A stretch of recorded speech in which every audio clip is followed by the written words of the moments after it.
Bom dia, o meu nome é Matilde Pérez, sou Policy Manager na AEM, a Associação de Empresas Emitentes de Valores Cotados em Mercado, a associação que representa em Portugal e na União Europeia as empresas emitentes e empresas cotadas portuguesas. É com maior gosto que vos dou as boas-vindas à conferência online Empoderamento Financeiro, Diversidade e Investimento Futuro. Em nome da AEM, tenho muito gosto em cumprimentar todos os presentes, naturalmente com uma saudação muito especial aos representantes das empresas nossas associadas que aqui nos acompanham, agradecendo a presença de todos. O evento de hoje integra o Programa de Iniciativas da Semana Mundial do Investidor de 2024, organizado pela IOSCO e em Portugal pela CMVM, de que a AEM é parceiro fundador e que conta com o alto patrocínio de Sua Excelência o Presidente da República. Esta sessão é dedicada a explorar o empoderamento financeiro, a diversidade nas escolhas e estratégias de investimento e a importância da inclusão nas decisões financeiras. Hoje teremos a oportunidade de ouvir três perspectivas sobre a importância da diversidade no investimento. Passo então a cumprimentar e a apresentar os oradores da nossa conferência. Inês Drummond, vice-presidente do Conselho de Administração da CMVM, que irá apresentar a forma como a literacia financeira é ou pode ser um potenciador dos benefícios da diversidade. Maria João Guedes, professora do ISEG e coordenadora do projeto Power, responsável por nos revelar na perspectiva do investimento e diversidade o que nos dizem os dados, e Abel Sequeira Ferreira, diretor executivo da AEM, responsável por enquadrar esta sessão e num contexto de investimento e diversidade, como podemos desafiar as visões tradicionais. Lançado então um mote para a nossa sessão, peço à audiência o favor de colocarem aqui no chat de Q&A do Zoom as questões que possam ter para, no final da sessão, se o tempo permitir, as mesmas serem endereçadas aos oradores ou respondidas diretamente. Gostaria ainda de dar nota que no âmbito da Semana Mundial do Investidor, a AEM disponibiliza ao público em geral duas publicações que por norma são de acesso exclusivo aos nossos associados: o Regulatory Update, edição de outubro, onde compilamos a atividade legislativa e regulatória nacional e europeia com maior impacto para as empresas, e a Sustainable Knowledge, também de outubro, a publicação que acompanha e partilha o conhecimento mais recente sobre temas ESG. Convido-vos, por isso, a seguir a atividade da AEM no LinkedIn, Twitter e Facebook, onde divulgaremos as ligações para estas publicações. Sem mais demoras, passo a palavra ao Dr. Abel Sequeira Ferreira para a primeira intervenção desta manhã. Muito obrigado, Matilde. Bom dia a todas e a todos. É um gosto estar convosco nesta sessão para discutir como o empoderamento financeiro pode constituir uma ferramenta para criar melhores oportunidades, não só para cada um de nós, mas para toda a sociedade, contribuindo para um futuro mais inclusivo e resiliente. Muito brevemente, quero reiterar o agradecimento da AEM às nossas oradoras convidadas, Inês Drummond, vice-presidente da CMVM, e Maria João Guedes, professora no ISEG.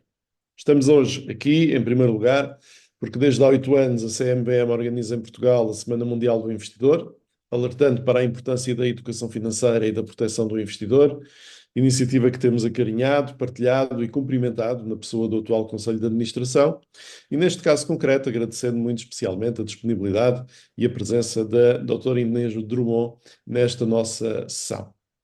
Do mesmo modo, foi também a parceria com o projeto Power do ISEG que nos levou a desenvolver o guião da sessão de hoje, e quero agradecer à professora Maria João Guedes o entusiasmo e o empenho nesta nossa conferência e felicitá-la e à sua equipa pelo trabalho que têm desenvolvido sobre o equilíbrio entre mulheres e homens nos órgãos de gestão das empresas e pela seriedade com que tratam e analisam os dados disponíveis de modo cientificamente validado e baseado em evidência. Desde o início da sua atividade, a AEM tem tido sempre a ambição de contribuir para o desenho e a fundamentação das melhores políticas para o desenvolvimento do mercado de capitais em Portugal, incluindo quanto à promoção da diversidade e do equilíbrio entre mulheres e homens. O nosso trabalho nestas matérias, como noutras, pautou-se sempre por alguma discrição. Por exemplo, é natural que não se saiba que a introdução desta temática no Código de Governo das Sociedades atualmente em vigor partiu de uma iniciativa da AEM. Aliás, tal como o texto proposto e efetivamente consagrado no Código, e que no essencial é o que permanece hoje no capítulo 2.2 e na recomendação 2.2.1 do Código. Também poderá ser menos conhecido o trabalho que desenvolvemos em 2014 e 2015 e que conduziu à assinatura com um conjunto de empresas cotadas do compromisso para a promoção da igualdade entre mulheres e homens nos conselhos de administração, o qual, e mantemos essa convicção, se tivesse sido devidamente concretizado pelo Estado português, teria provavelmente conduzido a resultados mais rápidos na evolução deste tema. Passaram, entretanto, 10 anos. Nesta década, as empresas cotadas portuguesas evidenciaram uma evolução notável no tema da igualdade nos conselhos de administração e, por essa razão, Portugal encontra-se hoje acima da média do número de membros dos conselhos de administração das empresas cotadas na União Europeia. Mas o tema da igualdade e da diversidade ganha agora, justamente, uma outra expressão, mercê da prioridade resultante dos Objetivos de Desenvolvimento Sustentável da ONU e do contexto ESG, de atuação e de reporte, em que as empresas desenvolvem a sua atividade. Por essa razão, pareceu-nos oportuno retomar o tema, com voz mais viva e enfática, e também partilhando palco com todas e todos aqueles que podem ajudar-nos a enquadrar e a explicar a diversidade como elemento da estruturação da organização social, sim, mas também dos mercados, e com impactos relevantes, positivos e desejáveis no desempenho empresarial. As razões do nosso empenhamento e do nosso contributo para o empoderamento mantêm-se essencialmente as mesmas de há 10 anos e reconduzem-se, sobretudo e no essencial, à compreensão das dinâmicas de decisão das administrações e da liderança. De facto, em particular numa época de tão grande incerteza como a que vivemos, não existem hoje dúvidas que as melhores decisões resultam da capacidade de combinar qualidades pessoais com conhecimento e experiência relevantes para formar as melhores opiniões e juízos, e que parte importante dessa capacidade de identificação de tendências, de padrões, paralelos ou analogias, que outros poderão não divisar, passa pelo reconhecimento dos nossos próprios preconceitos, desafiando visões tradicionais e evitando a tentação de apenas considerarmos os dados ou a evidência que confirmam as nossas crenças, seja num ou noutro sentido. É por isso que devemos procurar diversidade e não validação. É por isso que é essencial que as administrações sejam compostas por pessoas que saibam levantar objeções e assinalar preocupações, e não por pessoas inexpressivas que apenas ecoem, validem ou bajulem os líderes. A diversidade, na nossa perspectiva, seja representada por mulheres e homens, seja, por exemplo, por diferentes grupos etários ou grupos sociais, significa procurar visões diversas, variedade de experiências, multiplicidade de competências e pluralidade de pensamento. E trabalhar para refutar preconceitos, se necessário for fazendo da discordância parte central da forma de funcionamento das organizações, abordagem cujo sucesso é bem exemplificada por empresas como a McKinsey ou a Amazon. O propósito que aqui nos junta hoje, portanto, iniciando uma reflexão que tencionamos prosseguir no futuro próximo, é o de observar diferentes temas da diversidade a partir de diferentes perspectivas, para com objetividade desafiarmos as desvantagens percepcionadas da igualdade entre homens e mulheres e, sempre que possível, as origens dessa percepção. Ora, um dos elementos fundamentais, se não o mais importante, da promoção da diversidade e da igualdade, no caso do mercado de capitais e do investimento, tem a ver com a necessidade de assegurar que essa importante preocupação da comunidade e a sua implementação não prejudicam a criação de valor e a maximização do lucro para os acionistas das empresas no médio e no longo prazo.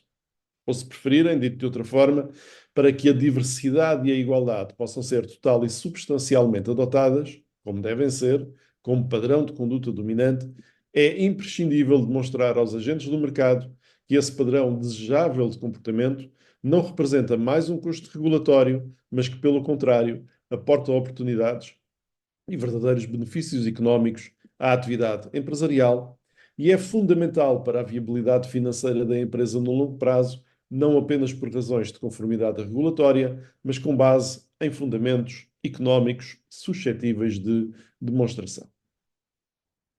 Esta abordagem objetiva, contudo, não tem sido fácil, pois durante muito tempo a evidência de que a diversidade, em particular nas administrações, beneficia as empresas, apresentava-se mista e por vezes duvidosa. Por exemplo, mostrando relações positivas entre a representação feminina nos conselhos e melhores retornos contabilísticos, mas nenhuma relação significativa com o desempenho no mercado. Porém, crescentemente, tem surgido evidência do efeito positivo da diversidade para a existência de conselhos de administração em empresas com melhor desempenho, e é por isso que na AEM, nas publicações regulares que disponibilizamos aos nossos associados, temos vindo crescentemente a incluir informação e evidência sobre estes temas, cientes, além do mais, que a cultura das empresas e do funcionamento dos conselhos constitui um fator essencial que pode afetar a forma como as administrações desempenham, bem ou não, as suas funções. Evidência como a resultante, entre muitos outros estudos, do relatório de 2023 da McKinsey, que concluiu que as empresas no quartil superior da diversidade de género no Conselho de Administração têm 27% mais probabilidades do que as restantes de apresentar um desempenho financeiro superior, e que por cada mulher adicionada ao Conselho de Administração de uma empresa com uma média de 10 diretores, houve, em média, um aumento de 2 pontos nas pontuações de impacto holístico. Ou, para citar apenas mais um estudo aqui em Portugal, na Universidade de Aveiro, em 2022, cujos resultados mostraram que a presença feminina está positivamente relacionada com o retorno sobre os ativos, quando existem pelo menos 2 mulheres no Conselho, ou quando a proporção de mulheres é, no mínimo, de 20%, confirmando a existência de efeitos positivos da diversidade de género no Conselho, no desempenho financeiro. Conforme, aliás, previsto pela teoria da dependência de recursos e pela teoria da agência, mas apenas nos casos em que é alcançada uma massa crítica do número de mulheres no Conselho.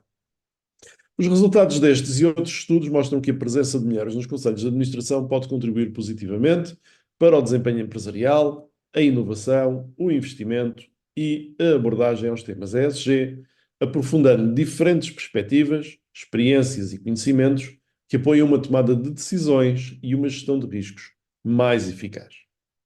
Além disso, a presença de mulheres nos conselhos de administração parece estar associada à redução de problemas de agência, ao aumento do pagamento de dividendos e a práticas fiscais mais responsáveis.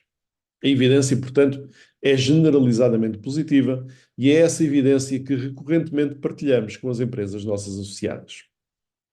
Reconhecendo sempre que há muito trabalho a fazer, quer quanto à importância de considerar o contexto específico da empresa na avaliação do impacto da diversidade de género no desempenho, quer também quanto à necessidade de obter uma base de conhecimento mais ampla e profunda sobre o tema da diversidade no contexto dos negócios e da gestão.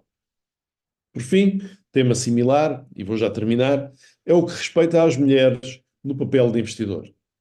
Outros estudos recentes, por exemplo, da Warwick Business School, da Hargreaves Lansdowne, da Universidade de Berkeley, da Fidelity ou da JP Morgan, mostram as mulheres a apresentar um retorno do investimento sistematicamente superior ao dos homens durante os períodos de estudo abrangidos. Aprofundando um pouco, o principal aspecto que todos estes estudos apresentam em comum reside no facto de as mulheres investirem por períodos mais prolongados, em comparação com os homens, evidenciando uma perspectiva de longo prazo que é igualmente muito importante nas considerações dos conselhos de administração relativamente à sustentabilidade das suas decisões e das empresas. As mulheres investidoras inquiridas assumem menos riscos com os seus investimentos, em comparação com os homens, uma tendência que se manteve consistente nos últimos anos. Os homens tendem a apresentar reações mais emocionais, leia-se mais precipitadas, em resposta à volatilidade.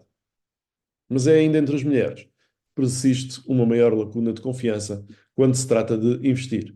Apenas cerca de 50% das mulheres afirmam estar confiantes quanto aos seus conhecimentos sobre investimentos, em comparação com 3/4 dos homens. Parece-me este um excelente ponto para concluir e passar a palavra às nossas oradoras convidadas, enfatizando que uma das particularidades principais que une as 3 instituições participantes nesta e-conference é a vontade de encorajar os jovens investidores, mulheres e homens, a fazerem escolhas mais informadas e conscientes. A AM reitera o seu compromisso total com um futuro mais inclusivo e resiliente e vamos continuar a trabalhar para fomentar a inovação e a inclusão em todos os aspectos do mercado de capitais. Cá estaremos também para representar, para promover, para afirmar, para agir e para influenciar um ambiente mais competitivo para as empresas. Muito obrigado e tenho agora o gosto de passar a palavra à professora Maria João Guedes. Muito obrigada. Obrigada pelas suas palavras, por esta introdução ao tema. Fiz aí uma abordagem a pontos muito importantes que eu agora também vou tocar na minha apresentação. Vou fazer aqui o share da apresentação.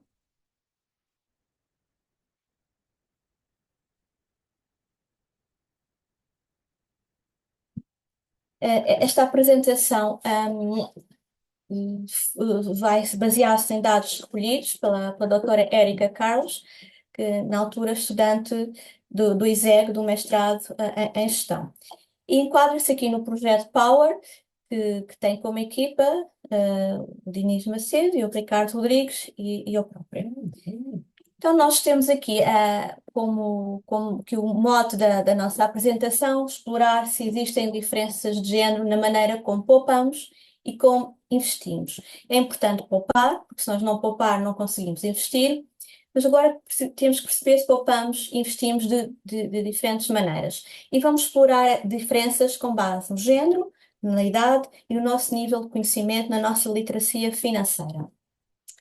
E vamos percebermos que, mesmo que partíssemos todos do mesmo ponto de partida, tivéssemos os mesmos rendimentos, tivéssemos a mesma riqueza acumulada disponível, tivéssemos sujeitos aos mesmos fatores que impulsionam a criação dessa riqueza, também era de esperar que possam ocorrer decisões diferentes de investimento e de poupança e até mesmo na alocação de recursos, porque nós podemos ter diferentes tolerâncias ao risco, diferentes metas financeiras, diferentes expectativas de vida e até encarar a vida de modo diferente e ter responsabilidades diferentes e ter aqui um horizonte temporal daquilo que nos espera diferente. Isto tudo vai condicionar a maneira como nós condicionamos as nossas opções de investimento e vamos então ver se confirmamos isso ou não. Como é que foi o nosso ponto de partida? Tradicionalmente, os estudos tinham apontado até há poucos anos que as mulheres são mais avessas ao risco, são mais conservadoras,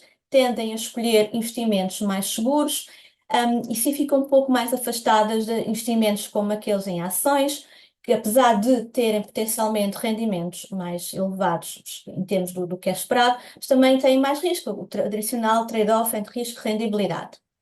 Também tendem a negociar menos que os homens, tendem a ter uma abordagem mais estável, com mais foco no longo prazo, como o Dr. Abel te referiu, e tendem também a recorrer a mais aconselhamento financeiro, porque as suas decisões são geralmente não impulsivas, não com base nas emoções, mas com base em decisões mais informadas, mais cautelosas, porque estão aqui a tentar reduzir a sua exposição ao risco.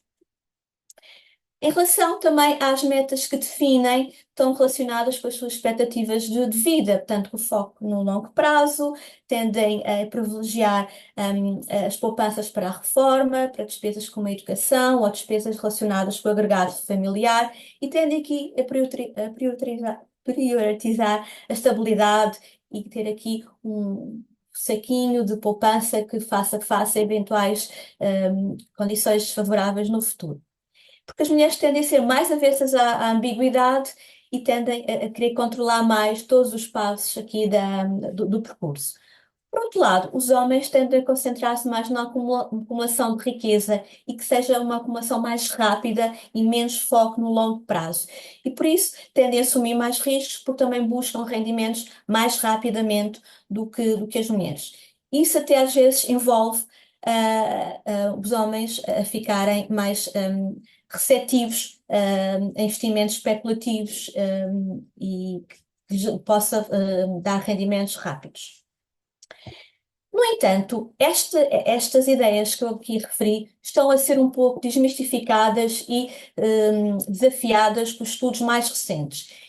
E alguns estudos recentes, eu até deixei aqui no rodapé um estudo desses, tem-nos dito que o ponto de partida é parecido e em circunstâncias semelhantes, em situações semelhantes, os homens e as mulheres tendem a assumir riscos parecidos, especialmente no ponto de partida. No entanto, o que acontece é que as mulheres têm uma percepção de risco diferente. Os homens tendem a percepcionar as consequências mais positivas dos riscos que assumem e as mulheres tendem a ter as consequências mais negativas dos riscos que assumem. E quando existem consequências negativas, as mulheres são acusadas como incompetentes, como menos capazes e às vezes até dizem, olha, é por ser mulher, não sabe o que diz. Isso é um fardo para as mulheres e por isso faz com que as mulheres fiquem mais avessas a assumir riscos novamente após essa etapa inicial. Então, isto é um ponto aqui importante, porque as mulheres aqui não estão a ter um risco inicial diferente, mas estão a ter consequências diferentes para os riscos que assumiram. Portanto, é importante as instituições, as empresas, a sociedade ter isto em atenção, porque isto vai levar necessariamente conducente a que estas desigualdades vão se perpetuar e não vão ser corrigidas. Portanto, as mulheres não devem ser encorajadas a usar mais e a assumir mais riscos, provavelmente isso ainda vai ter consequências que possam ser mais desfavoráveis às mulheres. Portanto, haver aqui um planeamento e um aceitar das consequências dos riscos e não ser na razão do género, mas por ser na razão do investimento em si que foi escolhido. Também existem diferenças na literatura entre os jovens e os menos jovens. Devido ao horizonte temporal ser diferente, portanto, os jovens têm uma expectativa de viverem mais anos e por isso são mais tolerantes ao risco, porque acham que vão viver mais anos para recuperar eventuais perdas que possam ocorrer. No entanto, os menos jovens, e nomeadamente à medida que vão se aproximando mais da idade da reforma, o seu apetite para o risco vai reduzindo e começam a ter um foco mais na preservação da estabilidade financeira, na preservação do património, e não é de estranhar que passem a privilegiar investimentos mais seguros, PPR, depósitos a prazos. Em contraste, os jovens ficam mais focados no crescimento rápido na acumulação de riqueza, nomeadamente se têm em mente a aquisição de casa ou de uma viagem, algo que haja necessidade de dinheiro mais imediato, e tendem a investir em investimentos até menos tradicionais, como as criptomoedas, ou investimentos mais arriscados, como as ações ou startups. Portanto, existe aqui uma distinção do tipo de ativos que jovens e menos jovens tendem a escolher e também pelo caminho que fizeram até decidirem essas escolhas. Os jovens tendem a procurar informação junto das plataformas online, das aplicações online, e são muito de decidirem as tendências da moda, portanto, aquilo que já é mais impingido por estas redes sociais e por estes modos que escolhem. Em contraste, as pessoas menos jovens tendem a ter decisões menos impulsivas, não tendem a seguir estas modas e também usam menos a parte digital. Procuram aconselhamento junto do seu gestor ou da sua gestora, do seu consultor ou da sua consultora financeiro e tendem a seguir menos os conselhos online que aparecem, porque podem, por vezes, não ter as fontes verificadas. Portanto, existe aqui também um claro contraste entre os jovens e os menos jovens no modo como investem. Mas nós fomos testar isto em Portugal, portanto, quisemos ver se realmente isto que a literatura nos mostra também está evidenciado em Portugal. Então, os dados escolhidos pela Érica Carlos foi a população em Portugal, 308 respondentes, 130 mulheres e 178 homens, com uma média de idade de 40,6 anos, 71 estudantes e 237 não estudantes, com aqui um nível de formação elevado, portanto, apenas 32% não têm formação superior e os restantes têm de formação superior diversa, de licenciatura, mestrado, doutoramentos ou outros. Portanto, aqui uma amostra informada. Uma das primeiras questões que foi colocada foi como é que acha que é o seu nível de literacia financeira? Portanto, aqui a autoperceção das pessoas é que têm uma percepção moderada do seu conhecimento financeiro, com cerca de 61 dos participantes a apontarem nessa direção. Mas vemos que é um bocadinho distinta em relação entre homens e mulheres. As mulheres tendem a considerar-se menos informadas em termos de conhecimento financeiro que os homens. Portanto, os homens são aqui um pouco mais confiantes daquilo que sabem. Depois fomos testar um bocadinho que é esta percepção da realidade que as pessoas sentem. E fomos colocar várias questões simples, nada de extraordinariamente difícil. Uma das questões está aqui demonstrada, foi perguntada às pessoas se assumir uma taxa de juros anual da sua conta de poupança de 1% e uma taxa de inflação de 2%, o que é que acha que vai acontecer ao saldo da sua conta poupança? E dentro destas hipóteses de resposta, a resposta certa era menos que hoje, e verificamos que as pessoas têm essa noção de que estão a ficar com menos investimento em contextos inflacionários, e de todas as questões que colocamos, há aqui uma sintonia entre a percepção das pessoas e o que um teste feito com questões. Portanto, aqui a população deste estudo está, de algum modo, informada das questões aqui básicas financeiras. E fomos depois fazer distinção entre os jovens e menos jovens, portanto, estudantes e não estudantes, e homens e mulheres. E tivemos aqui resultados interessantes. Os estudantes têm um nível de literacia financeira mais elevado do que os não estudantes, e os homens têm um nível de literacia financeira também mais elevado, nomeadamente os homens trabalhadores. Um dos resultados que eu destaco aqui, que achei bastante interessante, é o facto de não haver diferenças entre homens e mulheres aqui na nossa amostra. Portanto, estamos aqui a ver o facto que eu assinalo como muito positivo, que aqui na escola de gestão, portanto, não existe aqui diferença de género quando é dado conhecimento, quando é transmitido conhecimento financeiro. Portanto, que está-nos a apontar que, à partida, o género não é importante se forem dadas o mesmo conhecimento, as mesmas oportunidades a homens e mulheres. Portanto, registro isto como um facto bastante positivo. Em relação agora à literacia financeira, mas em particular à literacia financeira sustentável, também foram colocadas uma série de questões neste sentido, e aqui também se verificaram diferenças ainda mais substanciais. Os estudantes têm um nível de literacia financeira muito mais elevado que os restantes membros da amostra. E as mulheres agora têm um nível de literacia superior, portanto, em termos da parte de literacia financeira, da sustentabilidade, as mulheres estão mais informadas, são mais conhecedoras neste aspecto. E outra vez destaco aqui este facto muito interessante, que é, em termos da população da amostra de estudantes, não existe diferenças em relação a homens e mulheres. E mais uma vez registro isto como bastante positivo. Pois muito se fala em ESG, nós todos não conseguimos abrir um jornal ou uma plataforma de finanças sem falarmos de ESG. Vamos perguntar às pessoas realmente se sabem o que é o ESG. E para nossa surpresa, apenas 46,6% das pessoas sabem o que é. Portanto, as pessoas não sabem o que é que significa o E, o S e o G. Existe aqui uma vantagem ligeira das mulheres em termos de conhecimento do que é o ESG, mas agora uma grande diferença em relação aos estudantes e não estudantes. Portanto, os estudantes são muito mais conhecedores destas temáticas do que os não estudantes. Registro como bastante positivo aquilo que as escolas de gestão, de economia e gestão andam a fazer, mas também há aqui um caminho a fazer para quem não tem este conhecimento dado pelas escolas, que precisa estar mais informado e de perceber mais o que é que andamos aqui todos a falar, porque não podemos ter o empenhamento e o compromisso das pessoas nestas matérias se não sabem o que é que significa. Portanto, registro isto como um ponto também bastante interessante. E depois duas questões muito importantes, né, que todos nós andamos a perguntar-nos há muito tempo. O ESG é importante e se cria valor. Portanto, para aqueles que sabiam o que era, fomos perguntar exatamente isso, e claramente a maioria das pessoas diz que é importante ou muito importante.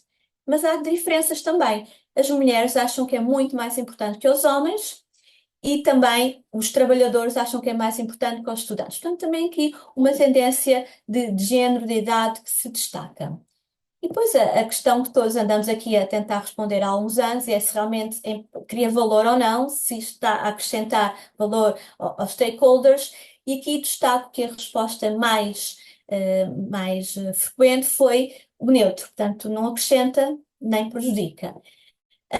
E esta resposta foi dada sobretudo por homens, portanto as mulheres veem mais valor de longo prazo do que os homens aqui no ESG, o que também se alinha para o tipo de investimentos que as mulheres fazem. Em relação ao tipo de estudante versus trabalhadores, os trabalhadores veem aqui o ESG como a criar mais valor do que os estudantes também. Portanto, mais uma vez, diferenças de género e de idade aqui na questão de como se encara a literacia financeira sustentável. Em relação à poupança, eu digo que aqui fiquei bastante surpreendida com os resultados. A grande maioria da nossa amostra poupa mensalmente. E as mulheres poupam mais que os homens, o que à partida eu não estava à espera, porque como os rendimentos disponíveis das mulheres que são menores, em média, não estava à espera deste resultado. Mas o que nós mostramos aqui é que na nossa amostra as mulheres poupam mais do que os homens, pessoalmente em termos mensais. Em relação aos alunos, aos estudantes e aos não estudantes, também houve aqui alguma surpresa pelo facto de serem os estudantes que poupam mais do que os não estudantes. Mas aqui também os dados depois têm que ser analisados com mais detalhe, porque podemos ter a ver que as responsabilidades e o tipo de compromissos que estas duas populações têm são necessariamente diferentes. Portanto, também pode ter a ver com isso e não necessariamente que os jovens têm mais rendimento disponível. Depois, outra das questões foi como é que investem, que tipo de investimentos escolhem. E também verificámos algumas diferenças. Se de um modo geral, verificámos que os investimentos tradicionais continuam a ser os preferidos, nomeadamente os PPRs e os depósitos a prazo. E verificamos também diferenças de género em relação a estas escolhas. Os homens tendem a escolher sobretudo as ações, que se alinham com o que nós vimos anteriormente, portanto, investimentos mais arriscados, podem dar rendimento de mais curto prazo, e as mulheres tendem a investir mais nos depósitos a prazo. Apesar de aqui nos depósitos a prazo não termos verificado uma diferença estatisticamente significativa. Em relação aos estudantes e aos trabalhadores, também verificamos diferenças. Claramente, os trabalhadores estão muito mais preocupados com os PPRs, o tal horizonte temporal mais próximo da idade de reforma, e também tendem a preferir mais os depósitos a prazo. De modo igualmente interessante, os estudantes tendem a preferir os fundos de investimento e as ações. Também pode estar relacionado pelo facto de terem um nível de literacia financeira superior e estarem em contato com estas temáticas e perceberem mais o que é uma ação e o tipo de retorno dessas ações. Portanto, está aqui mais uma vez a literacia financeira de suporte base pode estar aqui a explicar os resultados e algo que deve ser mais explorado, que é bastante interessante. E como é que nós recolhemos informações para fazermos estes investimentos?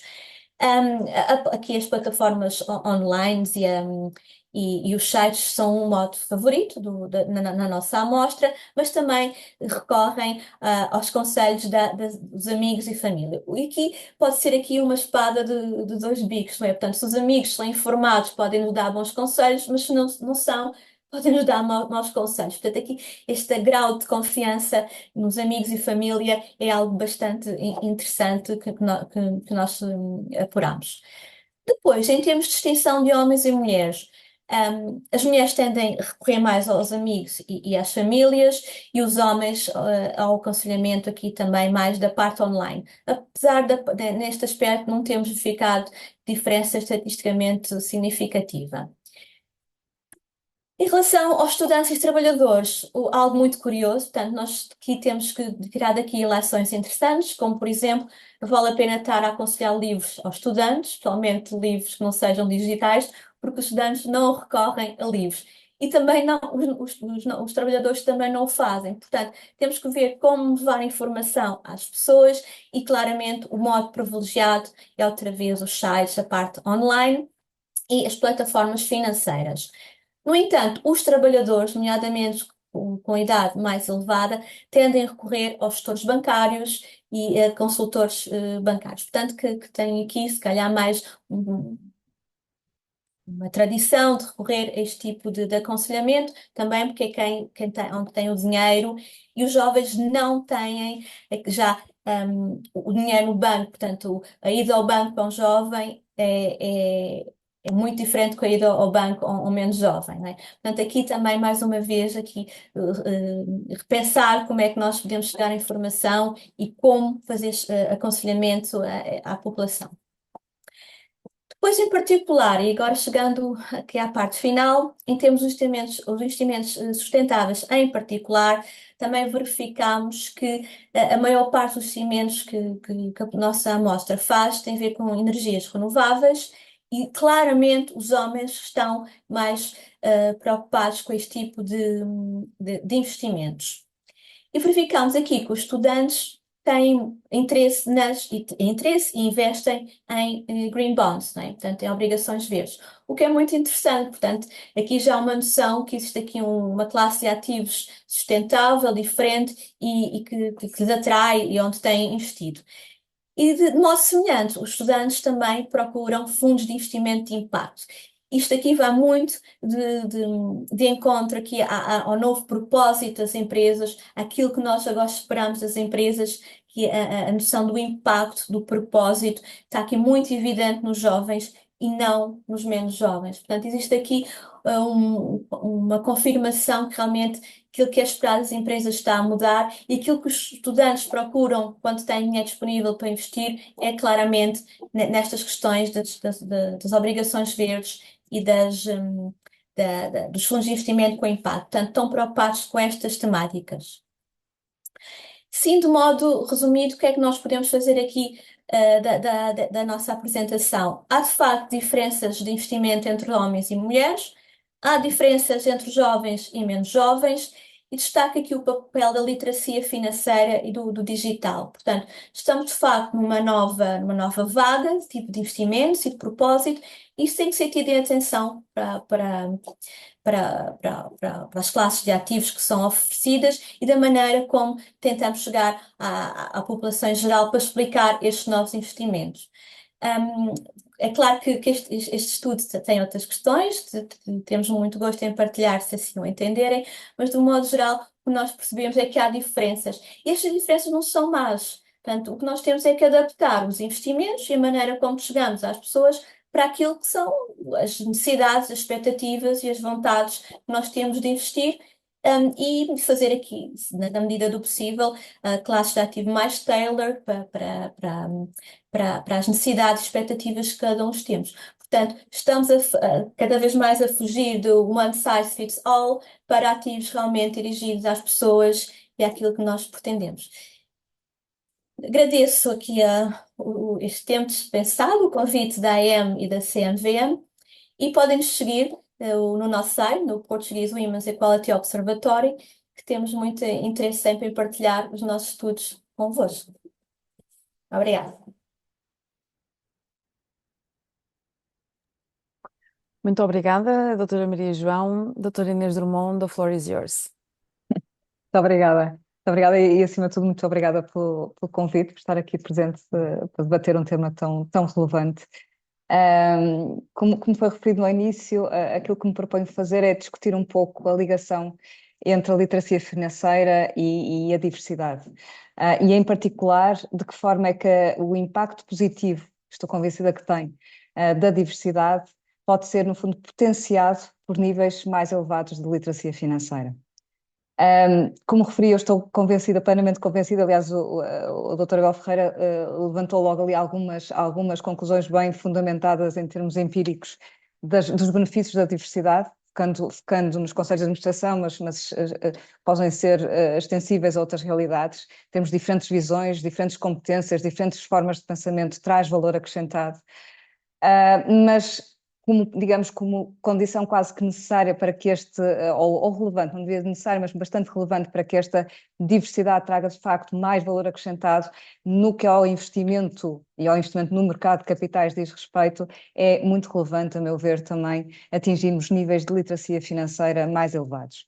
Isto porque eu se calhar daria um passo atrás e iria me focar em primeiro lugar, apenas na literacia financeira, porque de facto a literacia financeira está na moda e ainda bem, porque como penso que todos nós sabemos, os níveis de literacia financeira em Portugal são ainda bastante baixos quando comparados com outros países da União Europeia e da OCDE. E, portanto, é bom que a literacia financeira esteja na moda e que tenha, de facto, e que esta moda tenha impacto. Portanto, é um sinal positivo. Mas é importante também perceber porque é que a literacia financeira é relevante. E aqui também recorrendo a estudos empíricos, portanto, com robustez, quando fazemos uma análise, eu não os vou citar aqui, mas obviamente terei todo o gosto depois em disponibilizá-los. Quando fazemos uma análise mais macro, é difícil estabelecer uma relação de causalidade, mas apenas de correlação. Ou seja, há, por exemplo, estudos que demonstram que há uma correlação positiva entre níveis de literacia financeira mais elevados e PIB per capita também mais elevado. Mas quando vamos ao micro, ou seja, ao impacto que a literacia financeira pode ter nas nossas vidas, aí as relações de causalidade são bastante mais claras. E esses estudos demonstram que há uma relação de causalidade positiva entre, por um lado, níveis de literacia financeira mais elevados e, por outro, o favorecimento de decisões financeiras mais adequadas, o permitir atingir níveis de riqueza superiores, e obviamente que estes pontos também vão estar interrelacionados entre si, o promover um melhor planeamento financeiro no longo prazo, que também já foi aqui referido, e uma mais adequada afetação das poupanças, e portanto com impacto também na riqueza, o aumentar da inclusão financeira, ou seja, a possibilidade de tirarmos mais partido do acesso ao setor financeiro, a promoção do empreendedorismo, que é também um ponto muito relevante no que toca ao mercado de capitais, porque o mercado de capitais ativo precisa não só de investidores, mas também de empresas que se financiam através dele, e portanto ao promovermos o empreendedorismo estamos também indiretamente a promover também um mercado de capitais mais eficiente. A proteção da população de choques inesperados e a reduzir o seu stress financeiro, ou seja, pessoas com literacia financeira mais elevada tendem a proteger-se melhor contra choques inesperados e a ter menos stress financeiro e, finalmente, também a evitar situações de sobreendividamento. A estes fatores que eu diria mais estruturais, eu juntaria dois conjunturais que me parecem também extremamente relevantes no âmbito da literacia financeira. E são os processos que neste momento enfrentamos, com aspectos positivos e outros menos positivos, nomeadamente o processo de transição digital e de transição demográfica, em que para ambos o acesso ao setor financeiro é muito relevante, porque o acesso ao setor financeiro, por um lado, permite potenciar este processo, nomeadamente o processo de transição digital, e permite também, de certa forma, mitigar algum tipo de impacto mais negativo relativamente ao processo de transição demográfica. Ora, quanto mais literacia financeira tivermos, mais partido podemos tirar do setor financeiro e, portanto, mais partido podemos tirar destes processos de transição ou, visto de outra forma, mitigar os seus potenciais efeitos mais negativos.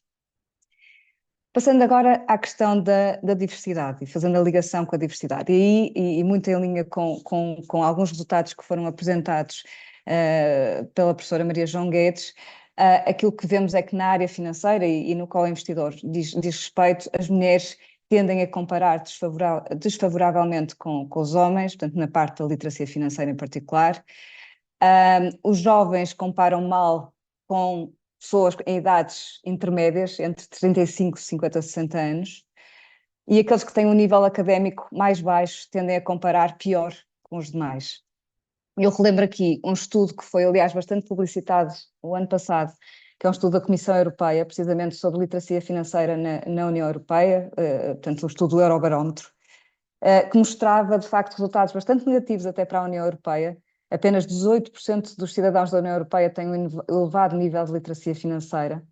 E depois, quando entrava em detalhe, nomeadamente ao que ao caso português diz respeito, e muito em linha com aquilo que foi apresentado anteriormente, para aferir precisamente a questão de literacia financeira, o que este estudo fez foi, basicamente, questionar ou colocar 5 questões financeiras relativamente simples, portanto, as questões normais que se utilizam para aferir os conhecimentos financeiros, como seja questões relacionadas com a inflação, com juros compostos, com a relação entre o preço de uma obrigação e a taxa de juro, e no caso português, apenas 16% dos inquiridos responderam de forma correta a 4 ou 5 questões, o que é extremamente baixo. O único país da União Europeia que ficou atrás foi a Roménia.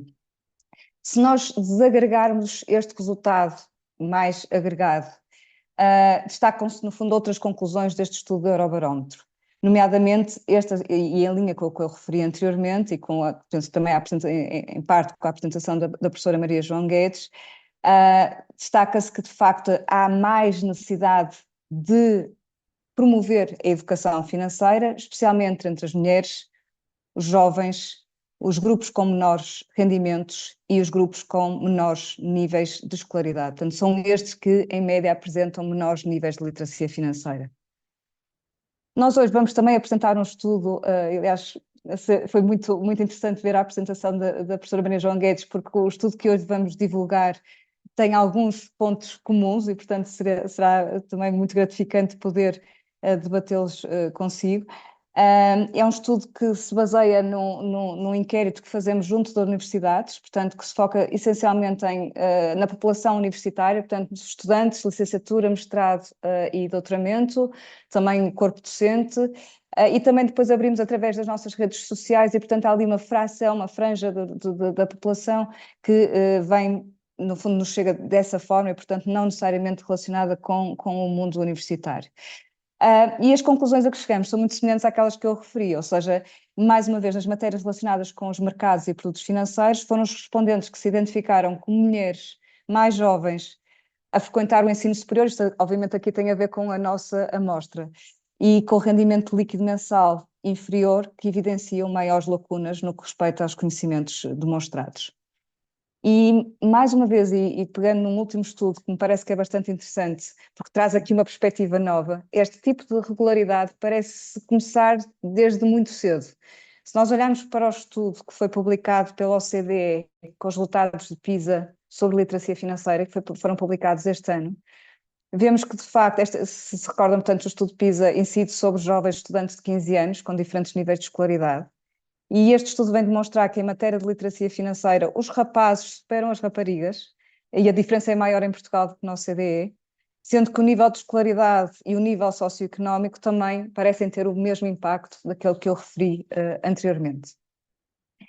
Mas também é interessante, e as duas intervenções pegaram nesse ponto, que me parece bastante relevante, tentar perceber um pouco mais a diferença, ou o que é que explica esta diferença, nomeadamente entre homens e mulheres, no que a literacia financeira diz respeito, e que fatores é que poderão estar por detrás. E há um estudo da Bruegel, que basicamente o que faz é detalhar um pouco mais o estudo do Eurobarómetro que eu referi anteriormente, e que basicamente argumenta o seguinte: as mulheres, de certa forma, e por isso é que eu penso que está alinhado com as duas intervenções anteriores, as mulheres, de certa forma, têm menos autoconfiança. E, em geral, neste tipo de inquéritos, quando há a possibilidade de responder não sei, optam mais pelo não sei, controlando por todos os outros fatores, do que os homens.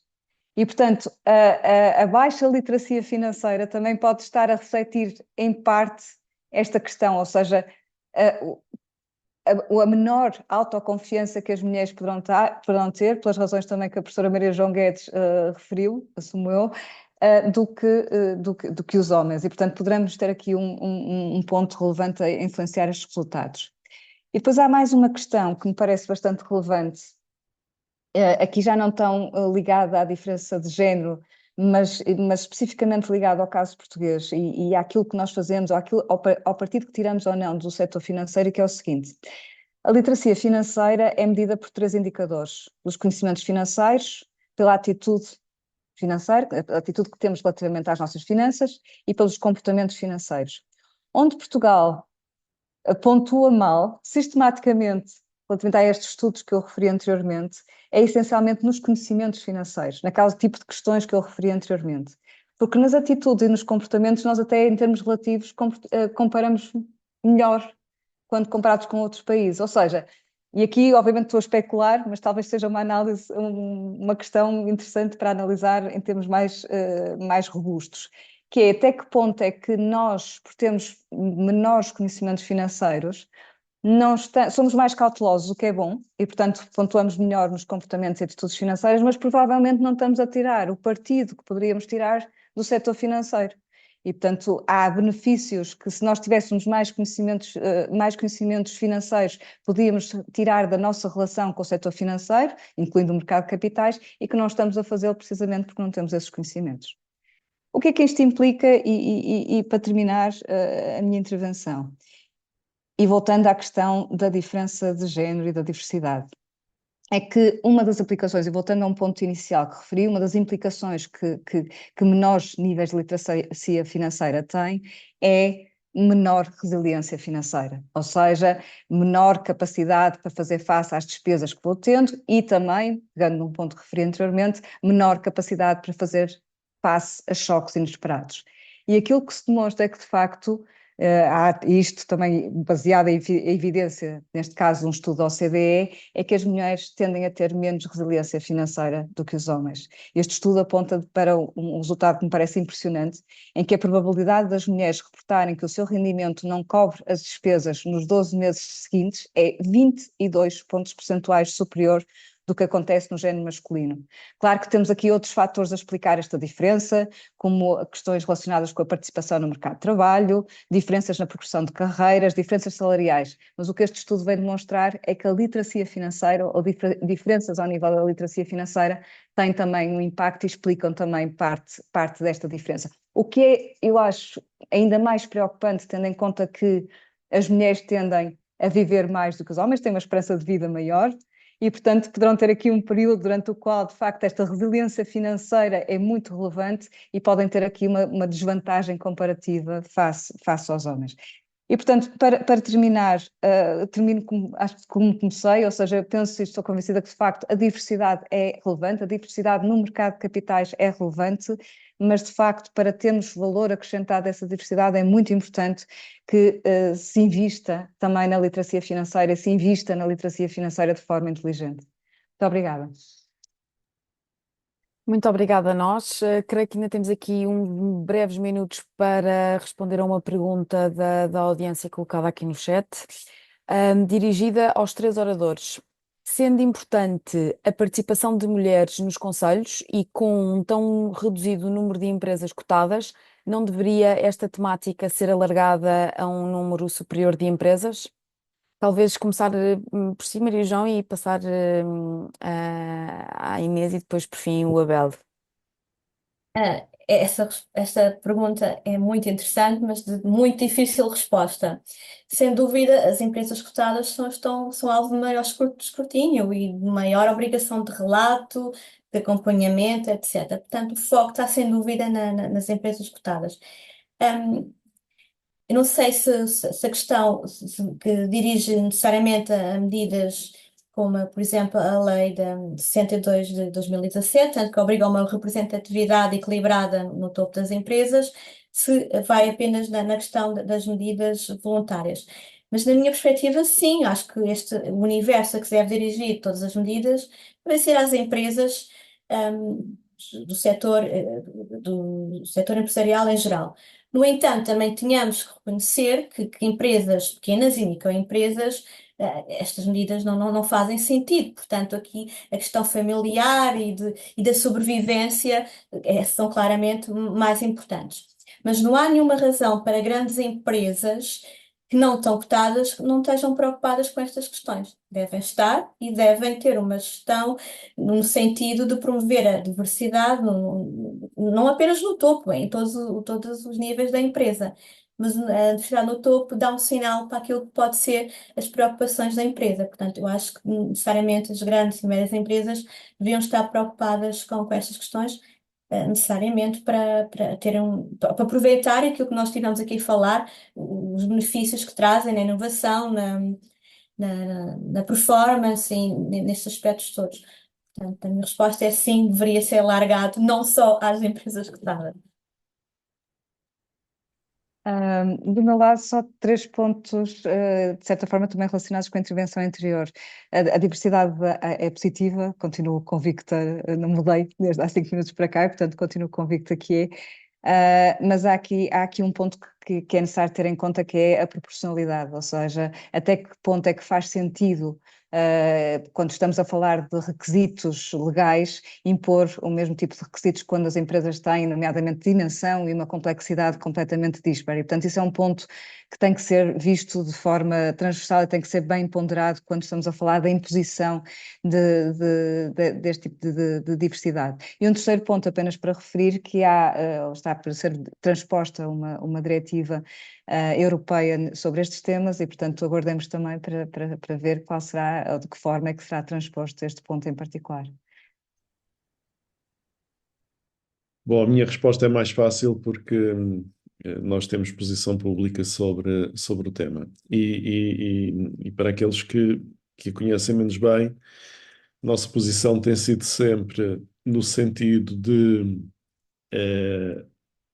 o regime jurídico sobre esta temática existindo ser baseado essencialmente em incentivos e não em sanções, e, portanto, as empresas serem incentivadas positivamente a contribuírem para a melhoria destes indicadores por razões substanciais e não por razões de mera compliance e para evitar sanções. E, em segundo lugar, defendemos sempre também que esta temática devia ser estendida a um número de empresas mais alargado, mas empresas de grande dimensão. E, portanto, a posição que apresentamos, a quando da aprovação da lei que está em vigor e que, na nossa perspectiva, não carece de ser alterada para dar cumprimento, à diretiva europeia, a nossa posição é no sentido de dizer, não deve aplicar-se este conjunto de regras a todas as empresas cotadas, porque, como nas intervenções anteriores foi referido, há de facto uma questão de proporcionalidade que, para empresas cotadas de menor dimensão, torna o cumprimento muito difícil. Devem sim ser regras baseadas em incentivos aplicadas a um universo mais vasto de empresas, não necessariamente apenas empresas cotadas. É certo também que, de alguma forma, independentemente da questão da Diretiva da Igualdade, este assunto vai conhecer evolução também por força da aplicação das obrigações resultantes do novo quadro legal da sustentabilidade, quer em matéria de CS 3D e, portanto, a diretiva sobre a due diligence devida, quer em resultado da aplicação da diretiva sobre o reporte em matéria de sustentabilidade, porque da articulação de ambas, e já agora em articulação também com os Objetivos de Desenvolvimento Sustentável, resultam novas obrigações já para um universo de empresas que é bastante mais alargado do que meramente o das empresas cotadas. Obrigado. Matilde, eu vejo que não há outras perguntas. Corrige-me, por favor, se não for o caso. Portanto, não existindo mais questões, vamos conseguir cumprir o nosso horário, que é um ponto de honra dos nossos eventos e iniciativas. E eu quero muito brevemente voltar a agradecer às nossas oradoras convidadas, Inês Drummond e Maria João Guedes, a generosidade da partilha das reflexões e da evidência e dos tópicos muito interessantes, alguns mesmo fascinantes, que nos trouxeram hoje. Quero agradecer a todas e a todos os participantes pela vossa presença. Espero voltar a encontrar-vos em breve nas nossas iniciativas futuras. Desejo uma boa Semana Mundial do Investidor, e uma boa semana de trabalho para todas e para todos. E Matilde, agora sim, deixo contigo o encerramento formal e técnico da sessão. Obrigado. Muito bem, a mim cabe-me agradecer a presença de todos e novamente aos nossos oradores e recordo que podem seguir as iniciativas da AEM através do nosso site e redes sociais. Muito obrigada.